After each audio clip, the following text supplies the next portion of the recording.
And it's not that we're even doing anything all that groundbreaking or magical. I don't have like a street team. We're not generating leads other than really our online presence. We have a good referral system generally, but we're really not doing anything magical. We're just very clear about who we are and who we're here to help, and we show it.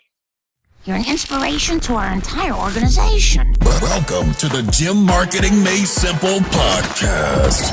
We're going to be talking the done-for-you marketing and sales strategies proven to work with boutique fitness gyms to increase quality lead flow and grow your revenue. Don't try to be a professional marketer and waste tons of money. Let the experts at Lasso do it for you. And now, here are your hosts, Blake Ruff and Sherman Merritt. All right, guys, here we go.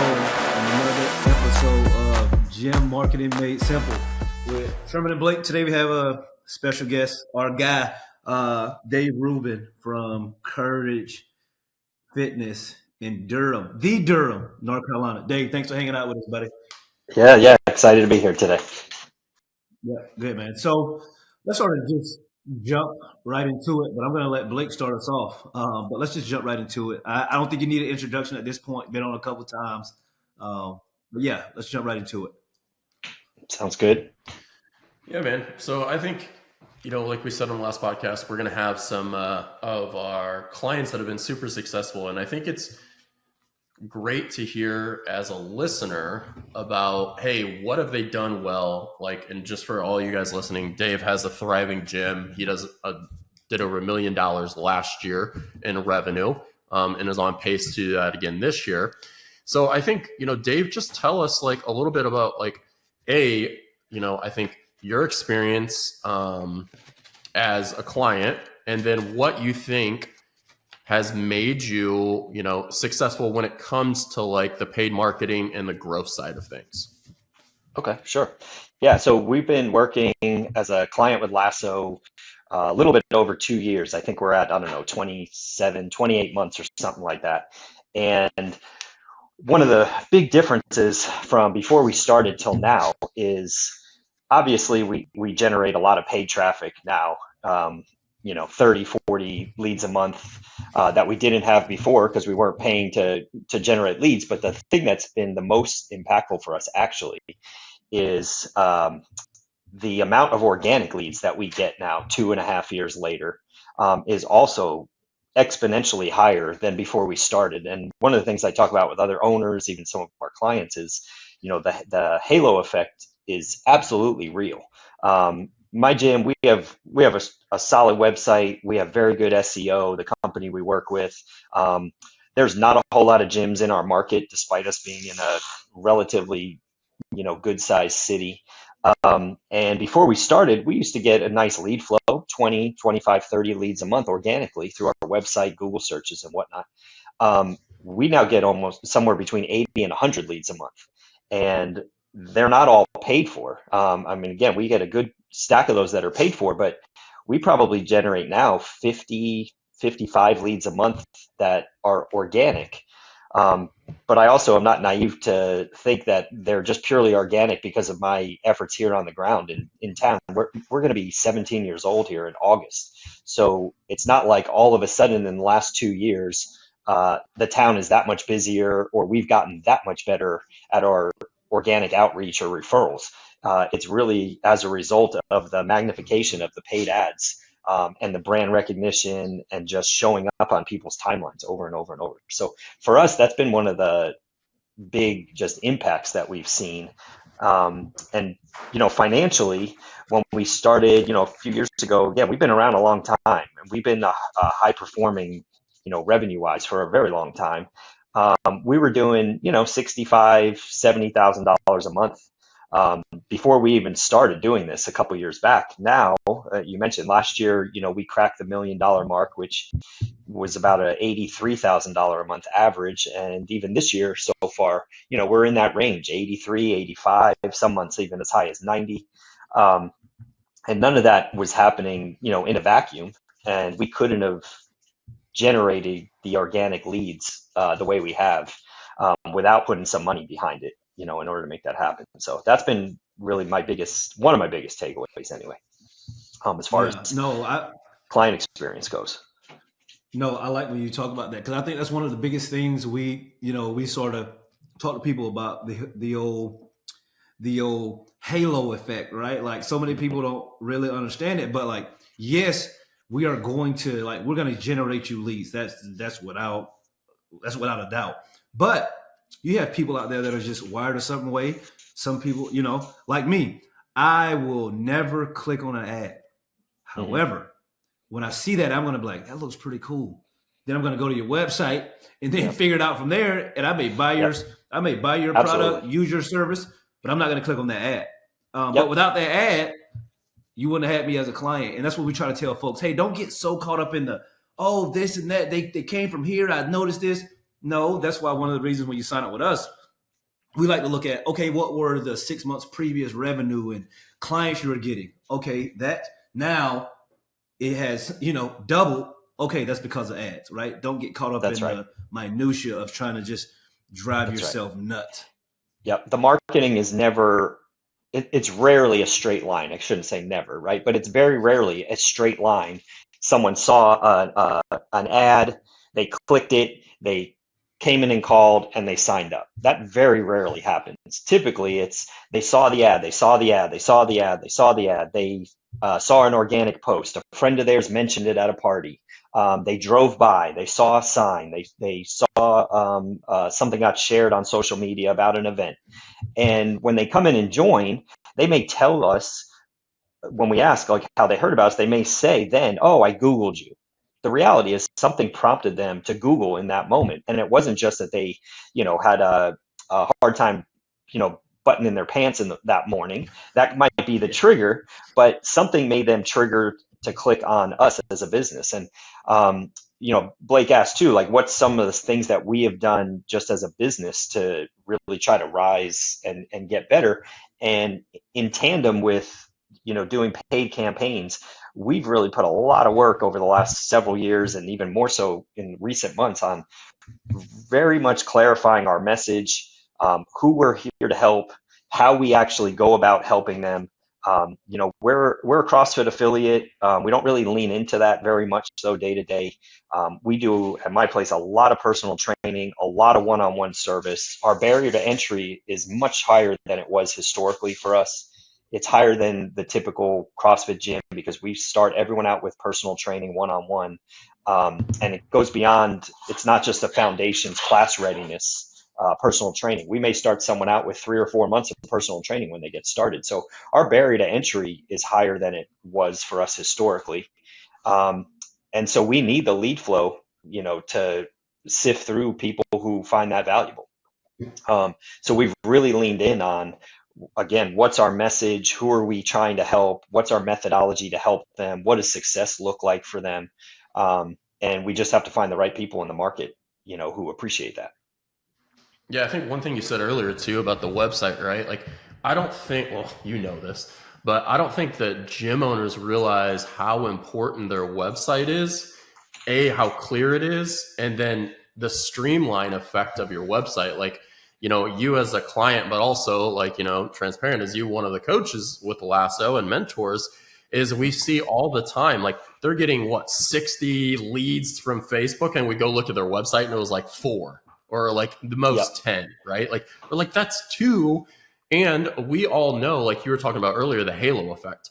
That means that for the most part, really good leads are going to look at a Facebook ad. Now, granted, as of today, when people are listening to this, Facebook lead ads have gotten a lot better with autofill. You can put in SMS verification, a lot of things like that. But people are still going to go to your website. That means that your website, honestly, if you're not getting website leads, is not actually speaking to your clients at all in relative. Correct. Because if it was, you would get a lot more website leads. So if your website leads don't go up, that means your website is not hitting the mark in what people are looking for. So I think one thing, shout out to like Trey at SiteFit, but like you're like simple opt-ins, everything's working properly, SEO is good. And I think that, I'm not pushing like a website company, but it's not just, you can't just have paid ads and expect everything to work. It is a full encompassing marketing strategy. And I think the best gyms that we work with have that. Like you do the social media daily, you have a great website that converts, and you're checking the links, and that you're doing paid marketing. All of those work together. And then when you're excelling, you don't just stop doing one of them, you keep doing it.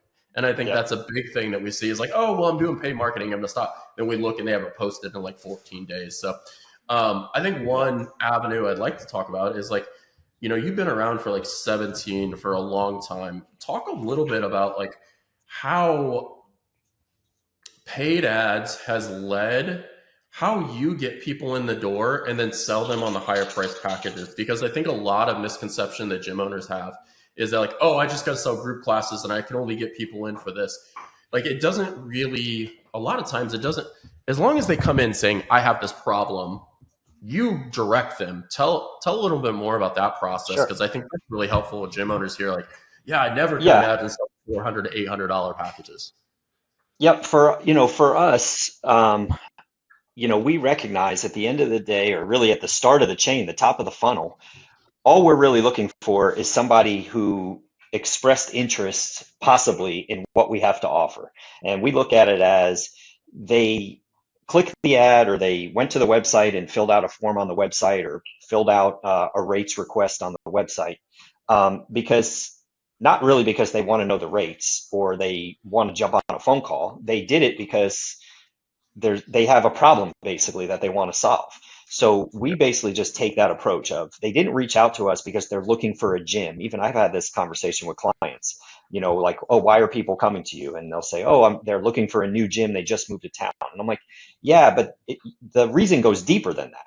They're not just working out, probably not just for the fun of it. There's a deeper purpose there. There's something that is inspiring them to reach out. And it's not just that they need a gym or a new gym, or they're looking for something different.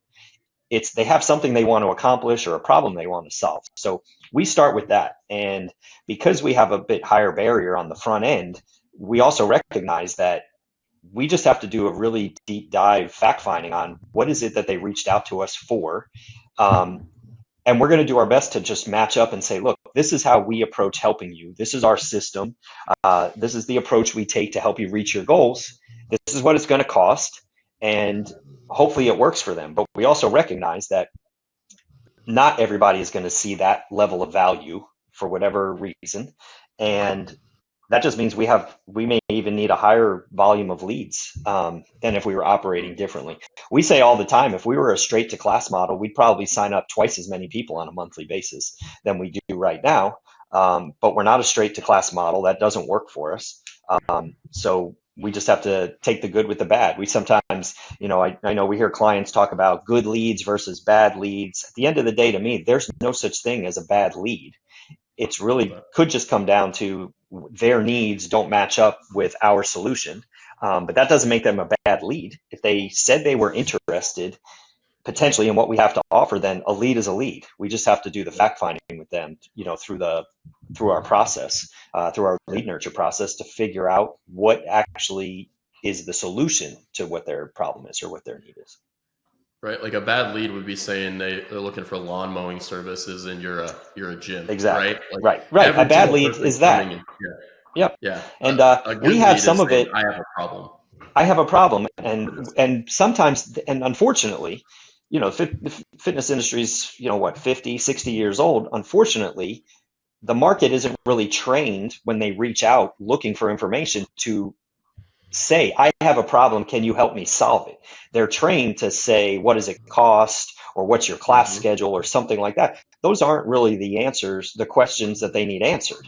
What they need an answer to is, can we help them get to where it is they want to go? I mentioned in my town, we're a small southern city. It's a college town. There's lots of people around the university affiliated and whatnot. There are not a lot of Globo gyms around where we are. So we actually have one of the challenges we have is we have people reach out to us unknowingly because they're just looking for, quote unquote, a gym. They don't necessarily know when they first reach out or click an ad that we're a group fitness gym, that we're high personal touch, one-on-one service gym.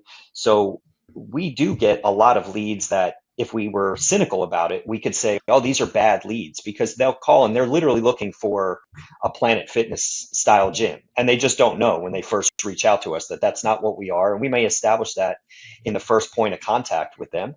And they say, oh, that's not what I was looking for. I was looking for X. We might try to dig in if they give us an opportunity. But at that point, they roll out. Now, we could look at it and say, man, that was a bad lead. It's not. They still now know about us. They're still getting added to our future marketing. We do try to leave them with a good description of, well, this is the type of service we provide. We understand that's not what you're looking for at the moment, but let me make sure you understand it, because in their life, when they come across, a friend, a coworker, someone in the family who's local, who maybe would benefit from the type of service and the value that we provide, hopefully they'll send them to us. So for us, it's a numbers game. I mentioned we get 80 to 90-ish leads a month. We're not signing up half of those people. We're signing up, 12, 15, 20 if we're lucky. And some of that is just, the ebb and flow of the cycle, of the business cycle. But so in that case, it could be potentially really frustrating for our sales team to get those 12 or 15 sales, because in essence, if we're starting out with 85 leads and we only end up with 15 sales, the wrong mindset person would say, we had 70 people who wasted our time, or we had 70 bad leads. That's not true. That's just the nature of the beast. I mean, talk to someone who works in a Globo gym. I used to. That's where I kind of grew up in the industry. That it's all about numbers. It's all about those odds. And hopefully along the way, we just do a good job of really explaining what it is we do and why it's different. And you touched on too, the website and the importance of the website. I would couple in there too, like organic social media, your organic Facebook, organic Instagram page.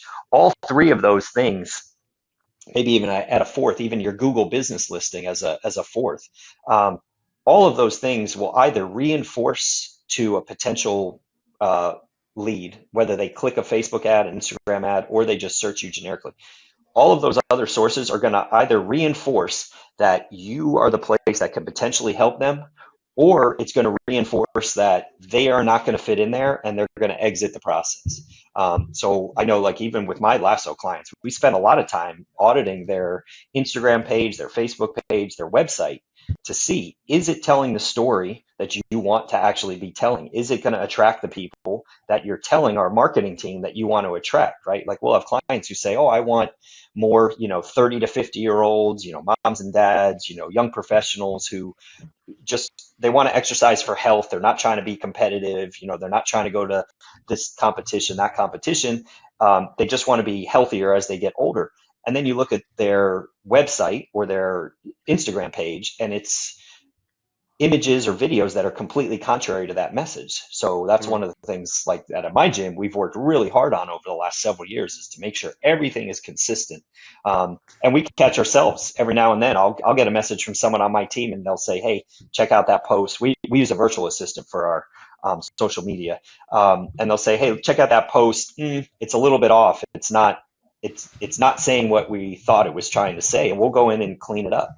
But when I work with a client of ours, I'll go look at theirs and I'm like, hey, you're telling me you want, women over 40, but there's not an image or a video of any woman over 40 or 50 anywhere in your world, on your website, on your social media.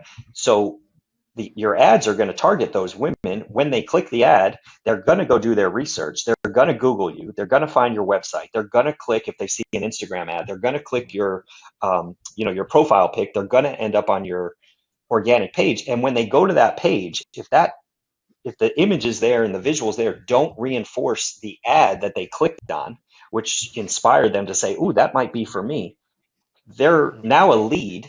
But those are the leads that we'll see will exit the funnel really quick, or they'll never respond, because you've already answered for them incorrectly, but you've already answered for them who they think you are. And so you need to make sure that who you say you are is actually the image that you're putting out there. And that's the mistake that I see a lot of our gyms making over and over and over again. You use the stat too, like, they'll get their 30 or 40 paid leads a month, and they'll get 4, 5, 10 from the website. when I'm working with a client, I'm like, I think it should be almost half and half. Hmm. At our gym, we're actually inverted at this point because we get so much halo effect. We've actually, on a given month, if we're at 80 leads, 100 leads, we're 60/40. I'll get the same, my 40 paid leads, I'm getting 60 organic.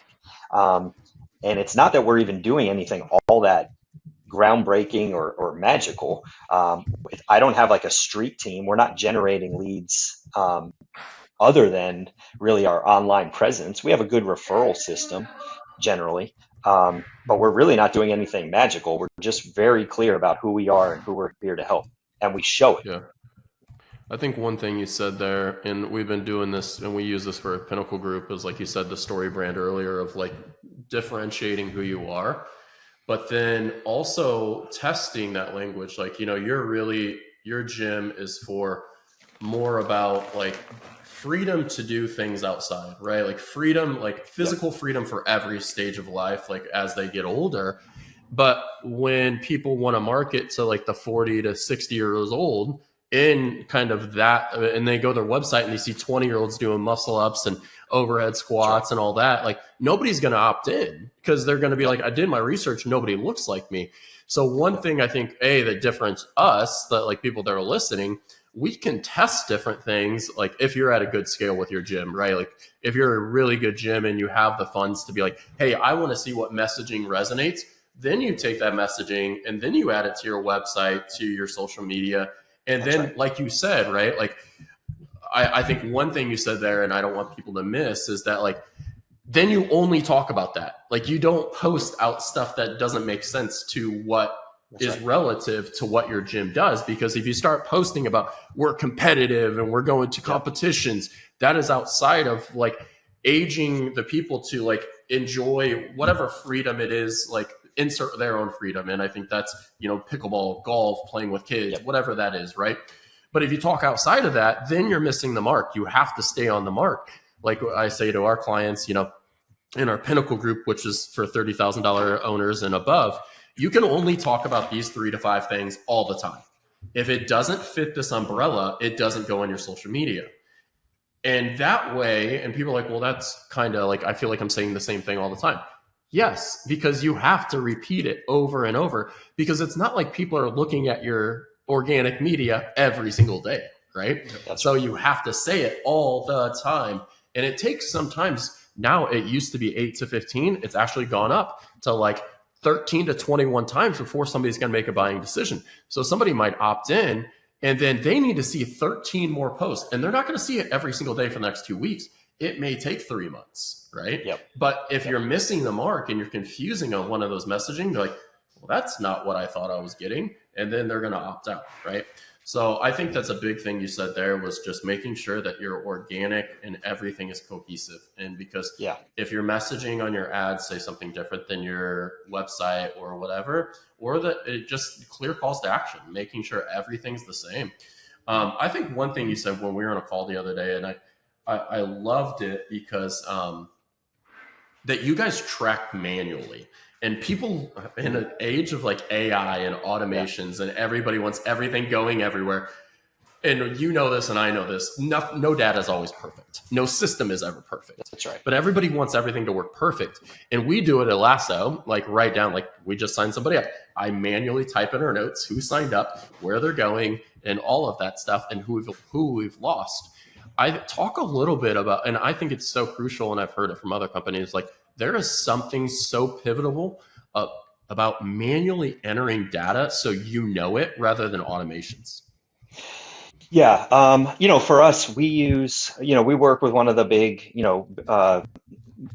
billing companies, CRMs. And I've actually been using the same system since I think 16 of our 17 years. There's probably newer solutions that are better and more well-rounded, but I'm just reluctant to change and upend my apple cart billing wise. But one of the things that I've seen, working with clients who are all using different solutions, Push Press and Kilo and MindBody and Zen Planner and Wodify, none of the systems are perfect. They all have their own unique qualities. But one of the things we found several years ago was there was no one report that would answer the questions that I wanted an answer to. So we just started tracking even just our membership list manually. Obviously, it's still in the billing software, the CRM, but we keep a manual spreadsheet of who signed up and who canceled and what membership they're on.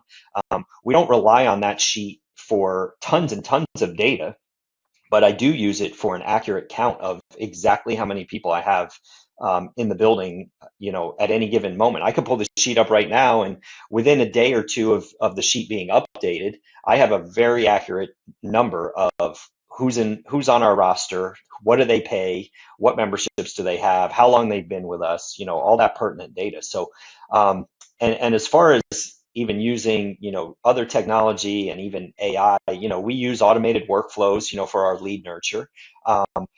They're automated in the sense of timing, right? They're not AI. They're not intuitive. Like if somebody responds to a message that we send, the system it's not an AI message that now reads what they sent back and then figures out the appropriate response. They're really just auto-timed messages to go out. We have a human on the back end, our sales manager, who actually manages all those conversations. So one of the things we've tried to do, even with the technology and the automation, is we've done a lot of work on making it not feel automated, making it not sound automated or like it's AI or it's a bot, or it's an auto-generated message. We've gone through all of our messages and we do it pretty regularly to make sure it sounds like if someone were to receive a text or an email from us, it reads as if someone just sat down on their phone and sent you a text message or just sat down and sent you an email.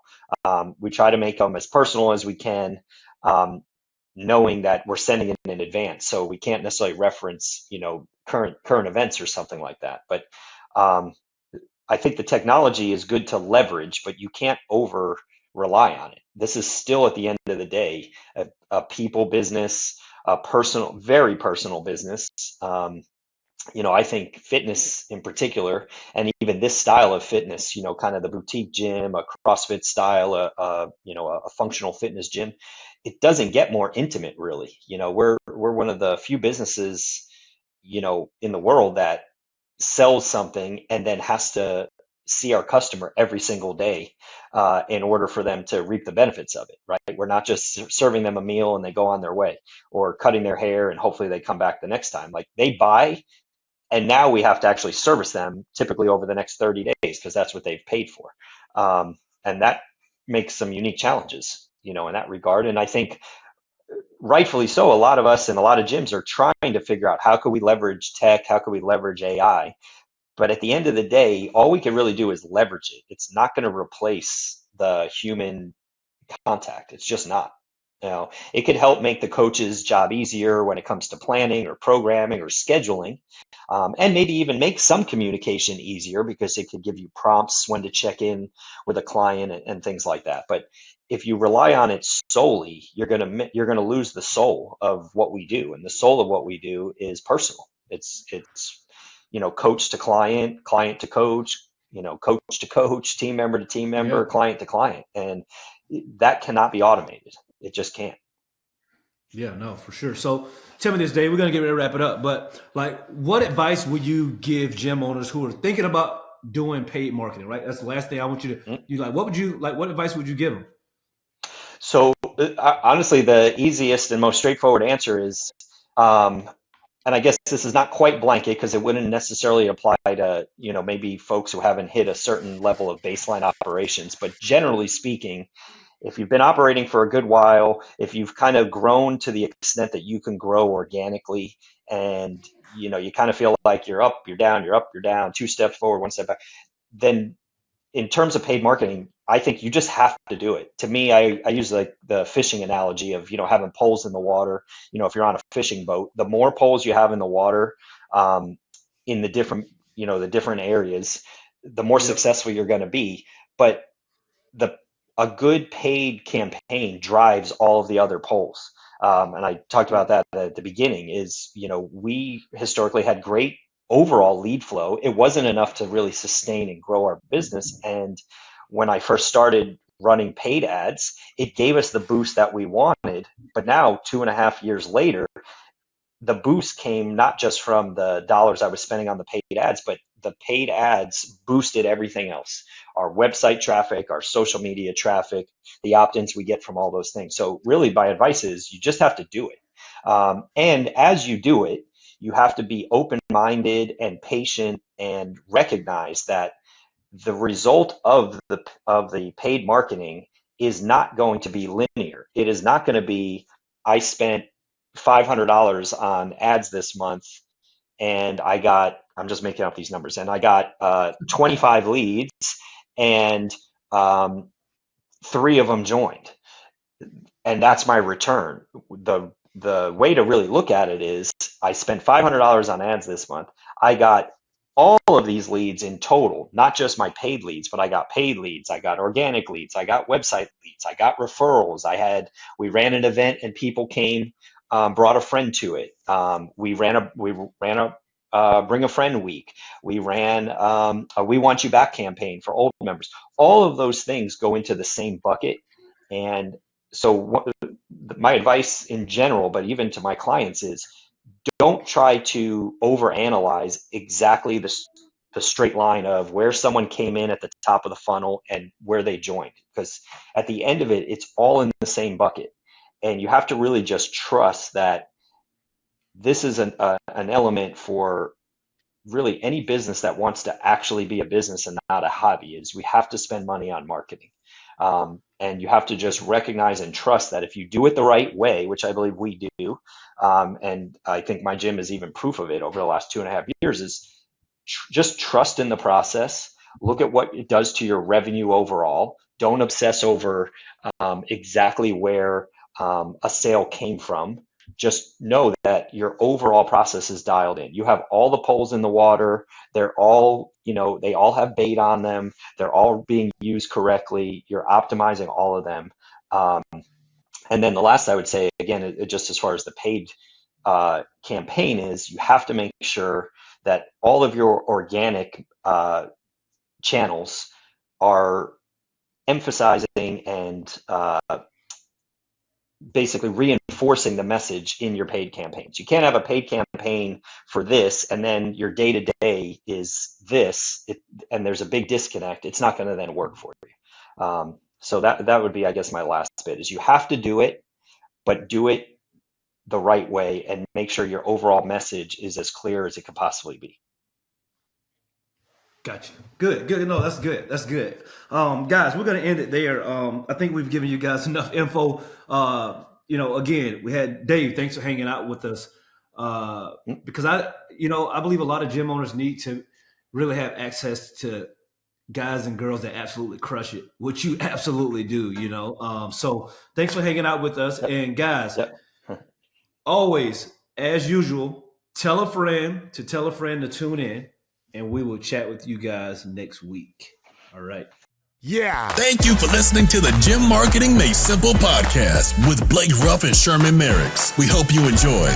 We believe marketing should increase revenue and not waste money. So book your free call today. Head on over to lassoframework.com. That's lassoframework.com and find the right words, get more customers, and increase your revenue. We'll see you here next time.